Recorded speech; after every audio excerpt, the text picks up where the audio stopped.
My father didn't even wait for the waiter to clear the birthday candles before he handed me the eviction notice. My name is Sarah.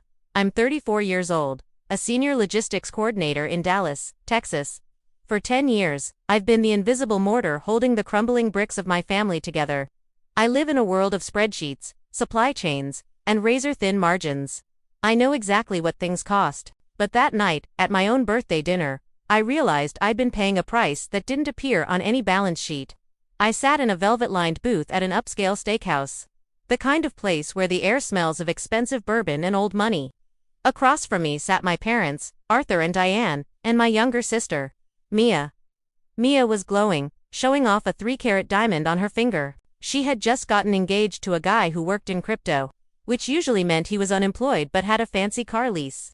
"We have some exciting news, Sarah," my mother said, her voice dripping with a sweetness that felt like a coating of poison. "Since Mia is starting her real family now, we've decided it's time to settle the estate. We're gifting the Highland Park house to her and her fiancé. It's the perfect place for them to start their lives." I felt the blood drain from my face, a cold numbness spreading from my fingertips to my chest. The Highland Park house. Mom, I've been paying the mortgage on that house since 2016. I've paid over $700,000 in principal, taxes, and repairs. I saved it from foreclosure when Dad's firm went under. My father didn't flinch. He just took a slow sip of his Cabernet. "You were paying rent, Sarah. It was a family arrangement. But now, the family's needs have changed. Mia needs the space. You're a successful, single woman.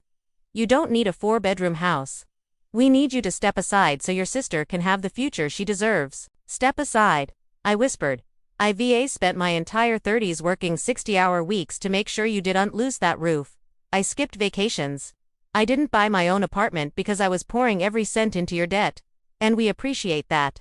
"Honey," my mother said, not looking at me as she adjusted her pearl necklace, "but Mia is the one providing us with grandchildren. She's the one continuing the legacy. You've always been so self-sufficient. We knew you'd understand that the real family comes first." Mia smirked, twirling her ring. "Don't be bitter, Sarah. You've had 10 years of living in a mansion for basically nothing. It's my turn now. We've already called the locksmiths. We need you out by the 1st of the month." The sheer, naked entitlement made my head spin. They weren't just taking the house, they were erasing 10 years of my life. They were telling me that my labor, my sacrifice, and my presence were merely a subscription service they were now canceling. I looked at the dinner bill on the table, $640. My father pushed it toward me with a practiced flick of his wrist. "Since it's your birthday, you can handle the tip," he said, rising from his chair. I sat there alone at the table after they walked out. The restaurant hummed with the sound of happy people, but I was in a vacuum of silence. I pulled out my phone and opened my banking app. $6,200. That was the monthly mortgage payment due in 3 days. For 120 months, I had never been late. I had built a household LLC to manage the payments, a structure I created to protect my parents' credit while I did the heavy lifting. I was the sole manager. I was the one who held the keys to the digital vault. I didn't cry. My eyes were dry and burning. I walked out of the restaurant and drove, not to the house that was no longer mine, but to my office downtown. The city of Dallas was a sea of lights, indifferent and cold. I went up to the 22nd floor, badging into the silent, darkened office. I sat at my desk and pulled up the master logistics file I'd kept for a decade. Every roof repair, every plumbing emergency, every tax bill, I had the receipts. I also had the original agreement from 2016. My father had signed a management contract with my LLC, giving me total control over the property's financial flows in exchange for preventing the foreclosure. He thought it was just a formality. He forgot that in my world, formalities are the only things that matter. I looked at the deed. It was still in my father's name, but the lien was held by a private lending group I had refinanced through 5 years ago to get a lower rate. A group that I happened to represent as the primary point of contact. They wanted me to step aside gracefully. They wanted to give my sister a wedding gift built on my bones. Fine, I would step aside. But I was taking the stairs with me. I spent the next 6 hours meticulously rerouting the supply chain of their lives. I didn't just see numbers. I saw the path of my own betrayal. I saw the $15,000 ID paid for MIA's Europe trip last summer. I saw the $8,000 ID spent on my mother's medical emergency that turned out to be a cosmetic procedure. By 4 a.m., I had the step-aside plan ready. It was a logistical masterpiece. I drafted a formal notice of dissolution of management. Since the LLC was no longer managing the property, the automatic payment of the mortgage, the insurance, and the utilities would cease immediately. I also initiated a notice of claim against the property for the $200,000 in documented capital improvements ID paid for money that would have to be paid back before any deed could be transferred to Mia. I sat back, the blue light of the monitor reflecting in my eyes. My heart was a steady, rhythmic thrum in my chest. I wasn't the reliable daughter anymore.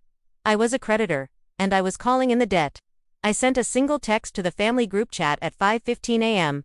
I've stepped aside as requested. The house is all yours. Good luck with the first of the month. I turned my phone off and watched the sunrise over the Texas plains. The real family was about to wake up to a reality they couldn't afford. My fingers hovered over the confirm button on my banking portal, the cold office air biting at my skin.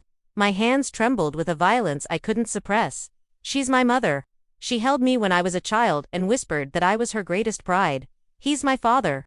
He taught me how to read a map and told me I could navigate anything. My stomach knotted. Hot tears finally broke and streamed down my face, and my breath caught in a jagged sob. How can I do this to my own blood? How can I leave them with nothing? But they stood on the bones of my youth and called me a stranger. They sold my 10 years of sacrifice for a real family. They betrayed me first. I had no choice. I pressed the button. The screen flickered, and the digital gears of the household LLC began to grind to a halt. The first thing to go was the mortgage autopay. For a decade, that $6,200 had vanished from my account like clockwork. Now, it stayed. Next, I logged into the utility portals, water, electricity, gas, and the high-speed fiber internet Mia used to upload her luxury lifestyle reels. I didn't just stop the payments. I requested a full-service disconnection effective in 48 hours. Since the accounts were in my name and tied to my credit, I had every right to close them. By 9 a.m., the first wave of the logistical collapse hit. My phone vibrated so hard it skittered across my mahogany desk. I didn't answer. I watched the caller ID. Mom. Then Dad. Then Mia. I let them go to voicemail. I needed the silence to finish the paperwork. I drove to the house at noon. I didn't go inside. I stood on the sidewalk, watching a locksmith van pull into the driveway. My father had stayed true to his word. He was changing the locks to lock me out of the house I had saved. He stood on the porch, looking triumphant, waving the locksmith toward the heavy oak door. He didn't see me parked 2 houses down. He didn't see the tears I was wiping away as I called the private lending group. "This is Sarah," I said, my voice as cold and flat as a winter horizon. "I'm calling to report a breach of the management contract for the Highland Park property. The primary resident has attempted to transfer the title without settling the outstanding capital improvement liens. By 3:00 p.m., the wedding gift turned into a legal nightmare." I finally answered my father's 20th call. The shouting was so loud I had to hold the phone 6 inches from my ear. "Sarah, what the hell is going on? The power is out.